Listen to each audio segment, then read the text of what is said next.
สบายดีข้าพเจ้าชื่อเท่าวิไลสุขราชภูทองวิศการศูนย์ป้องกันพืชกรมปลูกฝังกระทรวงเกษตรกรรมและป่าไม้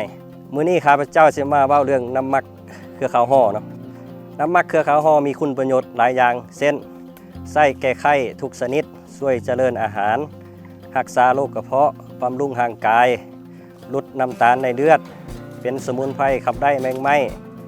เช่นเพียหอยเพียอ่อนบงและแมงไม้ทุกชนิดอุปกรณ์เฮ็ดน้ำหมักเครือขาวห่อการเฮ็ดน้ำหมักสมุนไพรเครือขาวห่อชาวเกษตรกรสามารถเฮ็ดด้วยตัวเองโดยบ่ได้ยุ่งยากซึ่งมีส่วนประกอบ2ชนิดหลักๆคือเครือขาวห่อ5กิโล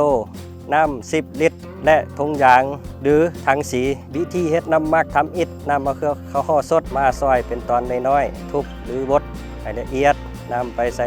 ถังสีหรือถุงยางนำเอาน้ำ10ลิตรทอกใส่ปิดฝาให้แจบดีแล้วหมักป้าไว้ประมาณ7วันวิธีการนำใส่เมื่อเฮา